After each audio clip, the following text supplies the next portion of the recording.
Hi, everyone. It's a great honor to be here today amongst all these movers and shakers. And today I will be sharing my work with Embrace.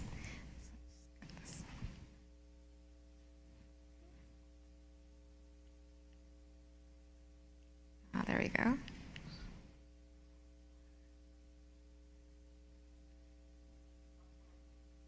Yep.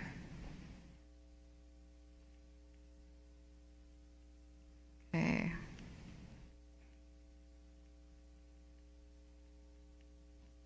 There we go. Okay, so Embrace is a social enterprise that aims to provide a line of innovative, affordable, high-quality medical devices for emerging markets. Our mission is to give every child an equal chance for a healthy life through a low-cost infant warmer that we've developed. And our long-term vision is to empower the disadvantaged to improve their lives through disruptive technologies. So beyond this first product, we hope to come up with a line of innovative, affordable healthcare technologies for these communities that we're serving. All right, having some technical issues. There we go. Okay, so this is the founding team of Embrace. There are 4 of us that started the company together. We met at Stanford, where I was doing my MBA back in 2008. A little bit of background on myself. Before starting Embrace, I did management consulting for a few years and then worked on HIV/AIDS nonprofits, first in China and later with the Clinton Foundation in Tanzania. And through that collective set of experiences, what I saw were many children who lost their parents, many people who lost their lives because they couldn't access the right medications. And the most frustrating part of it was these are medications that exist, and these people were dying of preventable causes. So it became a passion of mine at that time to try to bridge this disparity in healthcare between developed and developing countries, and Embrace is a platform for me to do this. Embrace came out of a class I took at Stanford called Design for Extreme Affordability. It's half MBAs, half engineers, and you come together to develop affordable technologies for people living on less than $1 a day. So the challenge posed to my team at that time was build a baby incubator that costs less than 1% of the cost of a traditional incubator, which is $20,000 in the US. So the first thing we did was research. Background of the problem: about 20 million premature and low birth weight babies are born every year around the world. 4 million babies die within the first 28 days of their lives. That's 450 babies every hour. And one of the biggest problems these babies face is simply staying warm because they're so tiny they don't have enough body fat to regulate their own temperature. And as a result of that, many either die or they grow up with severe long-term health problems. Traditional incubators are the most common solution to this problem, but not only are they expensive, they require a constant supply of electricity, they're difficult to operate, so you're not going to find them in rural areas where many of these babies are dying. And as a result, you see many unsafe, ineffective solutions, from parents tying hot water bottles around their babies' bodies to holding them over hot coals to light bulbs. That's actually the most common solution I've seen in India, but in every clinic I've been to, you hear stories of light bulbs shattering over these babies because of problems with the circuits. So I'd like to show a short clip of a situation in an Indian government hospital just a couple months ago. Final goodbye to her son. Rukhsana Begum gave birth to Sirajuddin just 8 days ago, but his loss today will remain with her forever.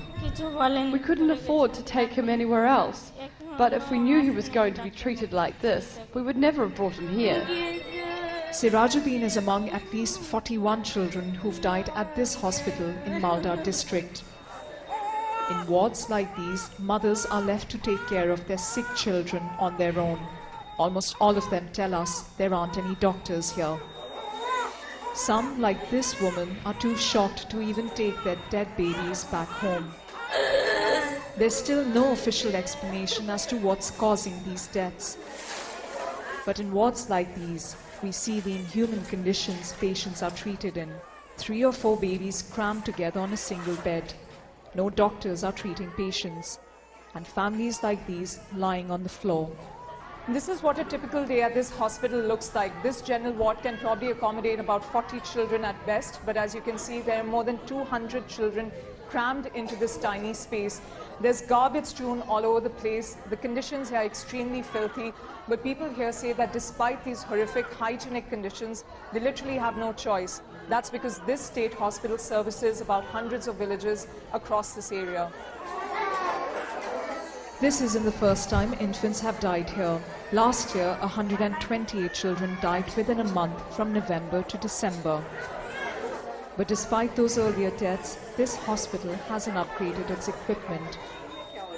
Nurses here tell us they got this machine just yesterday. Despite the alarm buzzing, they don't do anything. They just don't know how to use it. Why have there been so many When we deaths confront of the children state in health last official who comes to the hospital a week after the first deaths, he shrugs away any responsibility. Hopefully the situation will improve, but until and unless... Hopefully the situation will improve, but until and unless the peripheral unity is strengthened and the community is aware regarding repeated births, birth at low age, early marriage, these are all social problems. These are not under the control of the health department. Today, 4 babies have died. When we push him further, we're asked for filming permissions in the hospital. Your babies, your children are dying here. Who gave the permission? So who gave you the permission to have a hospital like this? But while the government continues to shirk its responsibility, more children are dying. And parents here fear that if things don't improve soon, their children may not make it. Predna Suri, Al Jazeera, Malda district in West Bengal.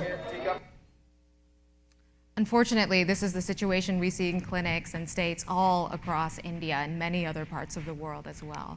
So based on stories like this, what we realized was what was needed is not just a lower cost version of a traditional incubator. You needed something that could work without a constant supply of electricity, that was easy enough for a mother or midwife to use, that was portable, that was very easy to clean. And so what we came up with is the Embrace Infant Warmer, which looks like a little sleeping bag for the infant. Made out of entirely waterproof material, so you can clean it very easily between babies.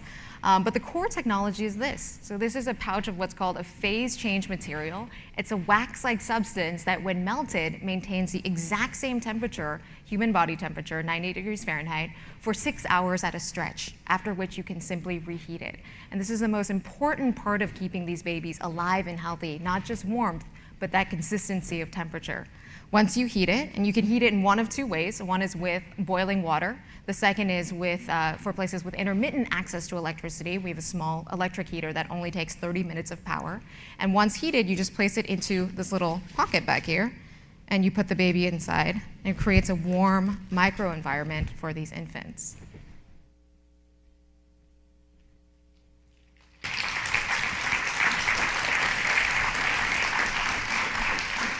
Thank you.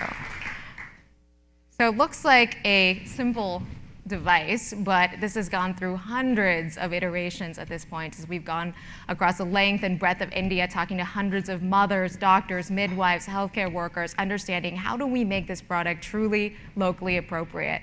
And I raise this point because I think this is really important when it comes to innovation. You're never going to get it right the first time, so you got to go out there, talk to customers, iterate your product, and make sure not to fall in love with your own idea. So I'm going to go over just a couple of the evolutions of this product. This was the very first drawings on the back of a napkin here, and our first prototypes where we used margarine, which has very similar properties to wax. You can imagine the mess we made with that. Here, we basically went to a Salvation Army, bought all the supplies we could find, anything related to babies, came back, used duct tape to tape together our first prototype. And in this very first one, we actually had a tube running through the sleeping bag that you could pour hot water into. And then someone said to us, it's probably not good to have boiling water right next to the baby. So we quickly got rid of that idea. In this next iteration, we realized that babies in most of these countries don't wear diapers. So you need waterproof materials, so they're very, very easy to wipe down, and this is where we identified those materials. In this version, it's interesting, we had it such that the wax pouch was inside the sleeping bag and the baby would lie on top of that wax pouch. But so many mothers were afraid the wax pouch might leak and get onto the babies that we created a separate compartment, even though the wax is completely non-toxic. In fact, it's a food-grade wax. You can eat it and nothing would happen to you. But because of those perception issues, we changed the product. I'm actually going to skip to the next slide here. Here, doctors were asking for a transparent window so they could observe the baby's breathing and color. And so we added that in for that reason. And then I'm going to share oh, that's my nephew. I always show this because I stuffed him into this bag even though he was way too big for it. So takeaway is experiment with your family members. This next slide is a really interesting story. So you see the picture on the top here. This was a temperature indicator. It tells you when you need to reheat the wax pouch. And initially, we had this numeric scale going from 35 to 38. But as we went into villages, mothers would say to us, we don't trust Western medicine. If you give me a certain dosage of medicine for my baby, I'll cut it in half because it's just too strong. So if you told me to keep this at 37 degrees Celsius, I would keep it at a little less than that because that's probably too warm. And that led to the design below where it's simply a happy face or frowning face instead of a numeric scale. So based on all of this, we launched this product about a year ago. We're continuing to iterate on the product, but we're now in hospitals across South India, in Somalia, in China. We've done a randomized controlled trial on 160 babies showing that this is as effective as the standard of care, even in a tertiary level facility.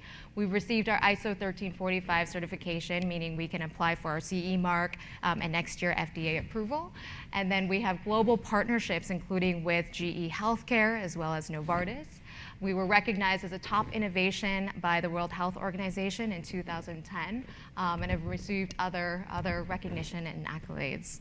But the most exciting part of this has really been the babies we've helped with the product. So I wanted to share a few stories of the lives impacted so far. To give you a sense of the settings we're working in, this is a government hospital where even where there is equipment available, capacity problems are so big that you often see 2 or 3 babies in a single, what's called a radiant warmer. And this poses a huge risk for cross-infection. So doctors here are very, very appreciative of our device that can act as a backup to this type of equipment. It's also incredibly easy to use, so minimal training is required. This next photograph is one of the very first babies placed in our device. This woman is from a village about 25 kilometers outside of this government hospital, and she lost her first 2 babies. So she and her husband saved up all of their money to give birth in a city hospital and gave birth to a 2.5-pound baby girl that was in desperate need of thermal support. They kept the baby in our product for about 20 days' time, after which she started to gain weight, she was able to breastfeed, and she was sent home with her parents after that.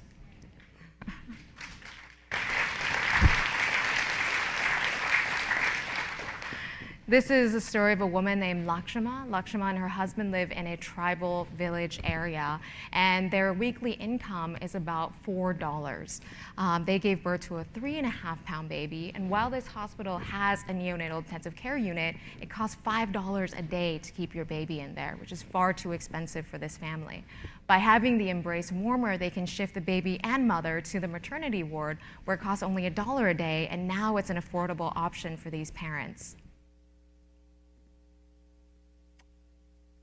This was a 850-gram baby, a 1.8-pound baby, tiny, tiny baby, and the smallest baby to be put in Embrace. And when I went to this hospital, the doctor said to us, there's no chance this baby is going to live, and if it weren't for your device, we would just leave him to die. I went back 2 weeks later, and the baby was still alive. And 2 weeks after that, he was discharged from the hospital and sent home with his parents.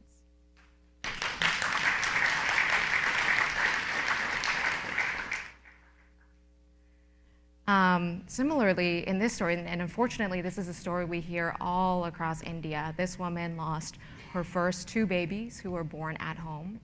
And not only did she lose her babies, but she was blamed for the death of her children. She was labeled as worthless by her community. She then gave birth to a 3rd child who weighed only 2 pounds. And in this situation, it was wonderful because you could see this woman's confidence slowly coming back as the baby started to gain its health. And that's one of the wonderful things about this product. It's not just about saving babies, it's about empowering women to save their children and giving their confidence as a result of that. And the last story I'll share is a first-time mother, a 20-year-old named Shiva Madama, who gave birth to a 3.5-pound baby girl. This is the day she's leaving the hospital, and the baby's already been in the product for about a week's time. But what was great in this situation, we actually followed the family about a month afterwards.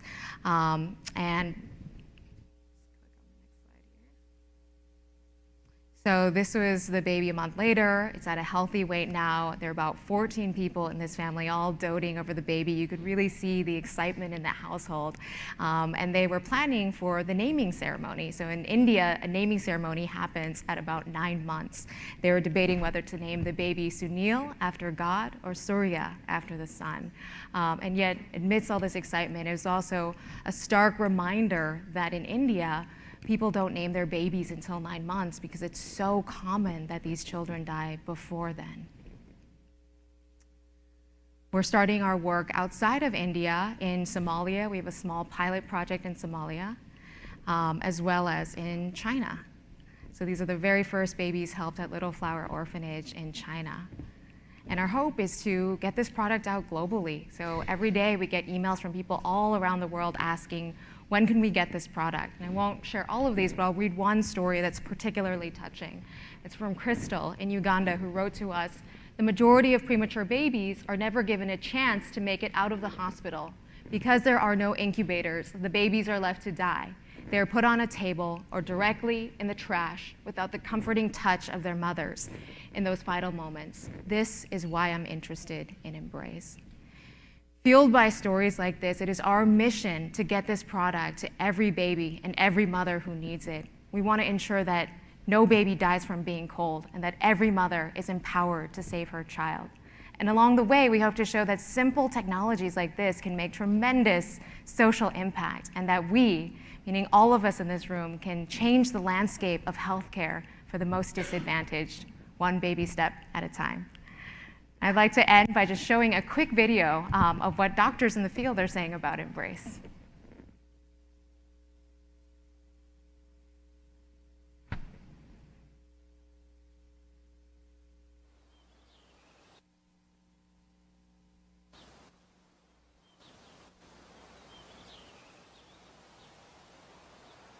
ಮಗು night 8 ಗಂಟೆಲಿ delivery ಆಗಿದ್ದು. ಆಮೇಲೆ ಅವತ್ತು ಸರಿ ಅಂದ್ಬಿಟ್ಟು ಮನೇಲೇ ನಮ್ಮ ಯಜಮಾನ್ರು ಮಗು ಎಲ್ಲ ಸ್ವಲ್ಪ ತಣ್ಣಗಿದೆ ಅಂತ ಅಂದ್ಬಿಟ್ಟು ಬಿಸಿ ನೀರೆಲ್ಲ ಇದು ಮಾಡಿ ಒಂದು ಬಲ್ಪೆಲ್ಲ ಹಾಕಿ ಶಾಖ ಎಲ್ಲ ಕೊಟ್ಟರು. ಅದು ಒಂದಿನ ಇತ್ತು, ಅದು ಎಕ್ಸ್ಪೈರ್ಡ್ ಆಯಿತು. Many babies have died because hypothermia, I told you, is a potential killer, a silent killer, an unwarranted killer, an unrecognized killer. Definitely small inventions like this can make big difference.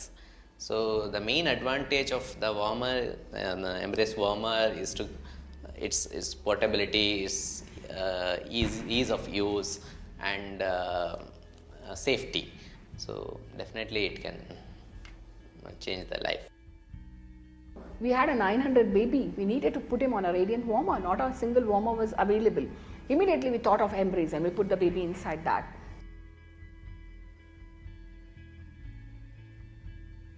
There is no separation of the mother and child. I feel that's the most important benefit. And mother can feed the baby as and when baby requires, and the bonding is improved.